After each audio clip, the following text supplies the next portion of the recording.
Hey friends, hope the morning's treating you well. I was listening to a podcast. It was Paul McCartney on Conan O'Brien's podcast. I was listening to the audio version. I think there's a video version. And Paul McCartney said some interesting things. He was talking about how concert lengths are different and how they've changed throughout his career, which was a really interesting observation. And it takes somebody with such a long career to make the observation. And he was saying Bruce Springsteen and his epic 4-hour sets have kind of ruined the whole concert experience. Now, when he says this, he's saying it with a smile. They're laughing, and joking and everything, so I don't think there's any malice intended whatsoever. But he was saying that the Beatles would play 30-minute sets. When the Beatles were playing concerts, they played for 30 minutes. And he said that they would be on package tours, and which was pretty interesting. I knew that they did a lot of package tours back then, and I guess it makes sense that the Beatles would have been part of those. But he was saying when Bruce Springsteen started playing his epic 3 and 4 hour marathon sets, everybody else was expected to play much longer, and fans expect a longer show. I have a lot of opinions about this. And I love Paul McCartney and his music. I love Springsteen's music. And I really, really dig Springsteen's music. I want to say that up front and out loud. So now my Springsteen fan friends can, hate me for this. But I'll be honest, way back when I first started hearing, like, oh man, Springsteen played for 4 hours last night. It was amazing. The first thing I thought is like, that just seems like I dig Springsteen's music. I don't want to sit through 4 hours of it or stand through 4 hours of it.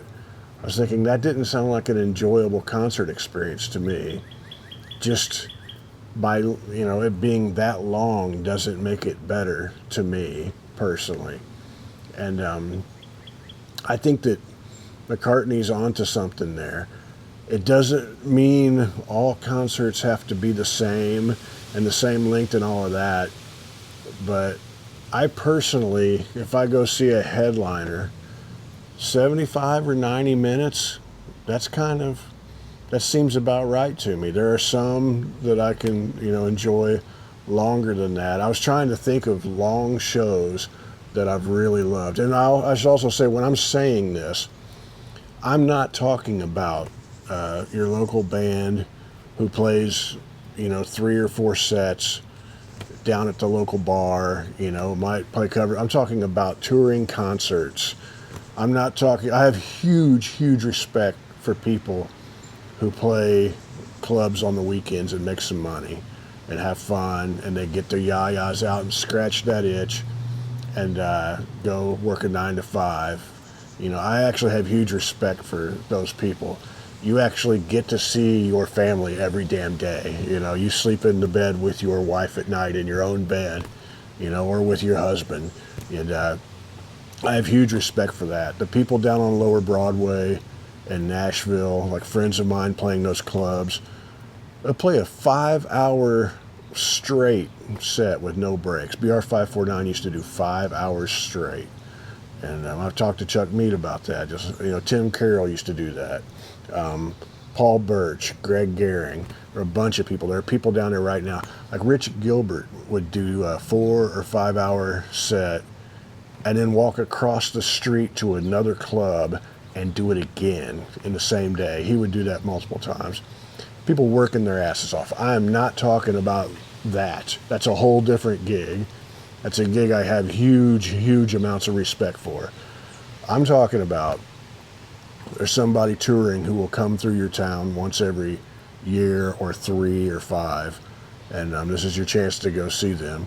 And it might happen in a club that holds 400 people. It might happen in a stadium that holds 40,000. I don't know. But it's a concert. And I was trying to think of longer shows that I've really, really enjoyed. And the one that comes to mind is when I saw the Rolling Stones at the football stadium in Nashville. 7 years ago, 6 years ago, something like that. Amy and I got free tickets. Amy and I went, and it was really, really hot out. And it was a lot like this. It's really hot today. And if you hear me wheezing a little bit, we've had terrible air quality. And all the wildfires in Canada have been down here. It rained last night, so it knocked it down a little bit, so it's a little bit better today. But if you hear me wheezing a little bit, it's from talking, and that. But remember, we went to the Stones show, and I just went to see the Rolling Stones. You want to see the Rolling Stones. And I didn't expect much. I really didn't. I'm going to be honest. But I got free tickets, which are great. We had really good seats. And we're watching the Stones. And I don't know how long they played. I think it was well over 2 hours. And it was great. They were great. And I never once felt like, looking at your watch, like, oh boy, here we go. Never once felt any of that. And but they also had one of the most amazingly paced sets I've ever seen. It's one of those things you don't notice unless you're like a musician who has thought about putting a set together to build something and go somewhere. And I was thinking, Mick Mick's not a young man, but he's still out there dancing. And I mean, it was hot. It was really, really hot. And he's out there dancing and doing the whole thing and singing great. And then the next song comes up, and it's like Wild Horses or something like that. He's got an acoustic guitar on. He's standing in front of the mic and singing. And they've put that right there so he can stand still, and like get himself together a little bit. And then they do, I don't remember what was in the order, but they do Gimme Shelter. And towards the end of that, there's this extended jam, which I might talk about here in a second, but there's an extended jam where Keith goes out front on the walkway with one of the backup singers, and she's singing her ass off on the Gimme Shelter stuff, and he's playing. He's full-on Keith stuff, and they're shining. This is Keith in the spotlight with the backup singer, and it works. And it takes up a little bit of time, and the audience absolutely loves it. It was really fun.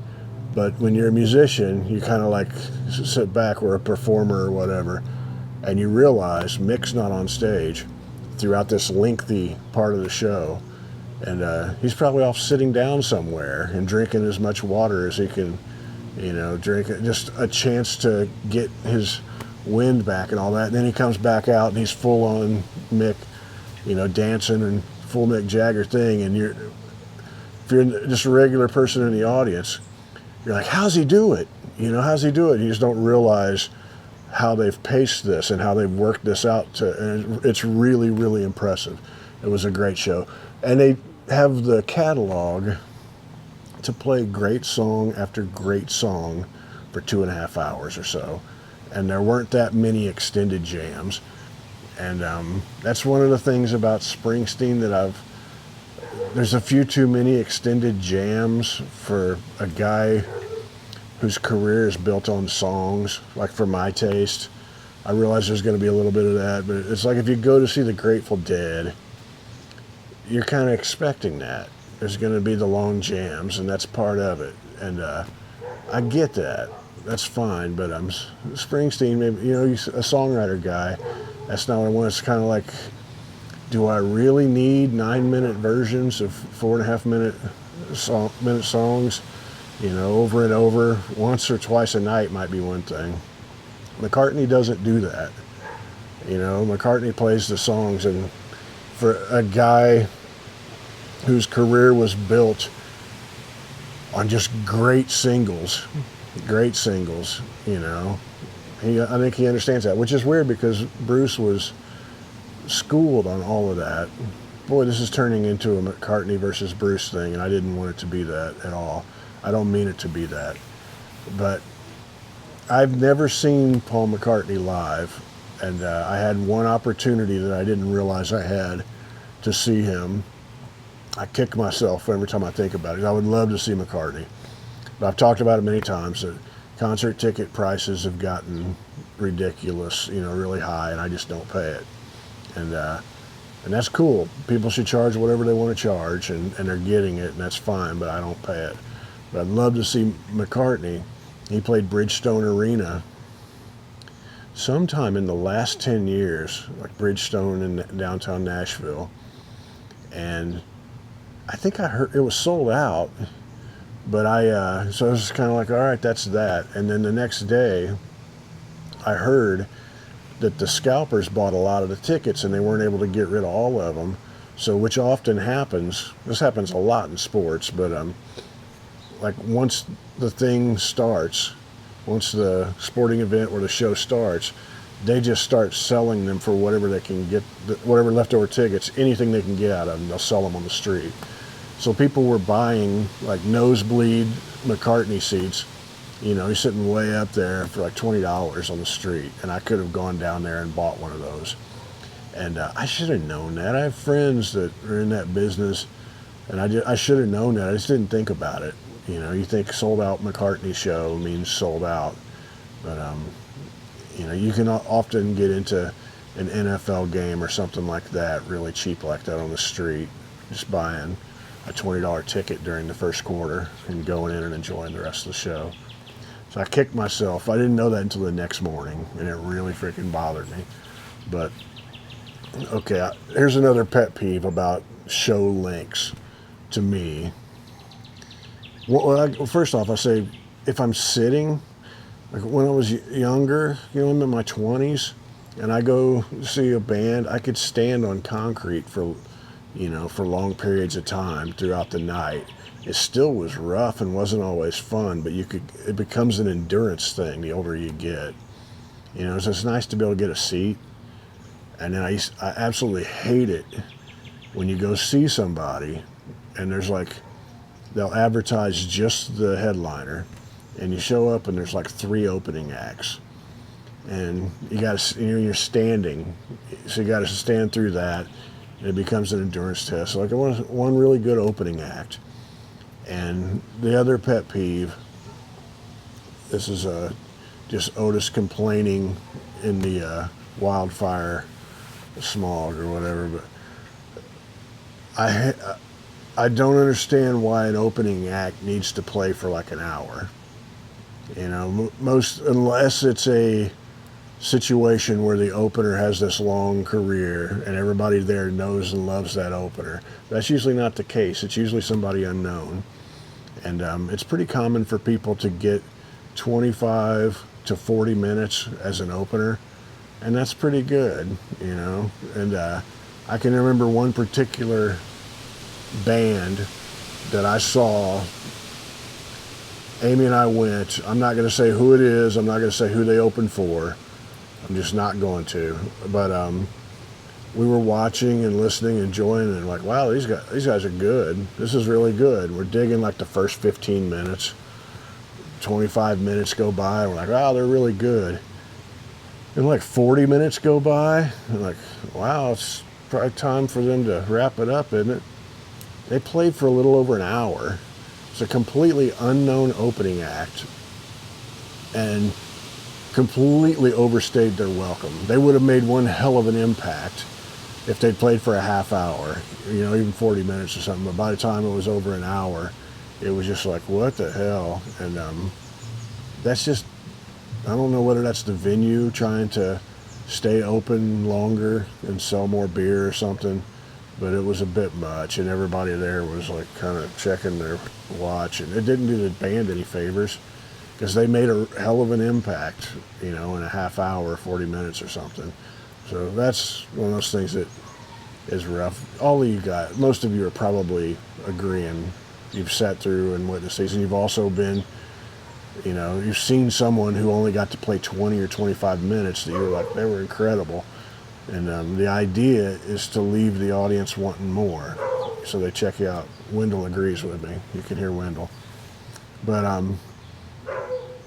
if you're an opener also, if you get lucky enough to be an opener on some kind of a touring show, if they tell you you have 25 minutes and that's what you you need to be walking off the stage 24 minutes in. You know, you need to be done and walking off the stage, and people notice that. And when it's time to like call you again, you know, it's not your gig. Just be happy to be there. Stay out of the way. Just do your thing. And you got 25 minutes, man, throw down for 25 minutes, you know, walk off 24 minutes into it, and be nice to everybody. And people notice and they remember. And they're like, oh, wow, that one time we had, you know, that one band or that one solo person or whatever, they were really good. The audience loved them, and they were really easy to deal with. You'll get a lot more opportunities like that. But if you come and make it about yourself, play too long, you know, complain about that you're only getting to play this long and you only got this much stage or whatever, it's not, it probably won't go very well for you. That's a little bit of a side story, but what are your pet peeves about long concerts, or, you know, about concerts in general? So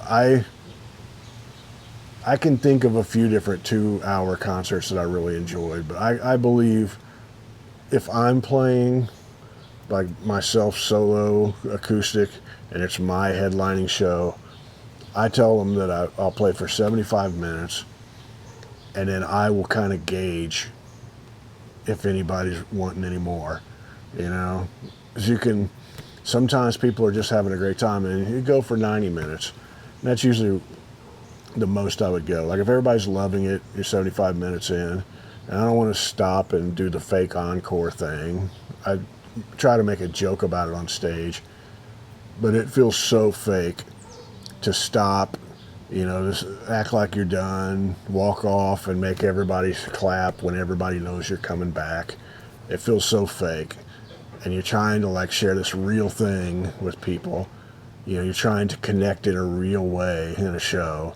And then you have that be like the last thing they remember from you was how you made them go through the charade. So sometimes I used to joke about it and say, okay, this is me walking off, and I step just to the side of the mic and people clap, and I'm like, oh, thank you, what a surprise. Used to do that a lot. And, but like I said, when I'm done, I'm done. You know, so let's just fill this time with fun and songs. That's me personally. You can be into any damn thing you want to be into. But I've played like band gigs that are longer than that. I just think that people get really self-indulgent as far as artists do. And I can remember times when I worked in venues and there'd be 2 or 3 people there, and the venue was supposed to close as soon as the band's done, and the band's only supposed to play this long, but they just keep going. There's like 2 or 3 people there, so now you got everybody that works there held hostage, because you got to play to 2 people who really aren't paying that much attention anyway. People get really self-indulgent about all of that, and it's good to take a step back and just, are people enjoying this? You know, is this the best use of their time? And just leave them wanting more. I've probably gone on too long. These wildfire smoke has been really, really bad. I'm curious if it's affecting you at all, like where you're at. I know it's really weird for it to be down here in Indiana, and but it just shows how we're all connected in so many different ways. But where are you at, and is it affecting you? And what do you think? Am I off base about any of this stuff? I love McCartney's music, and I love Springsteen's music. So I'm just saying, in my perfect world, I don't want to sit through a 4-hour show. I don't think. Maybe I'll witness a show that goes on for 4 hours and realize how perfect the whole thing was and it needed to be. But I kind of doubt it. But, I think at some point I'll be checking my watch or whatever. But I'm going to put up a video right here. Did a couple of years ago with my buddy Bill DeMaine, and he's talking about when Paul McCartney came to Nashville, and the backstory on Junior's farm, and how McCartney met Dolly and Chet Atkins and rubbed shoulders with the greats back in '73. And anyway, I'll talk to you guys soon. Much love to you.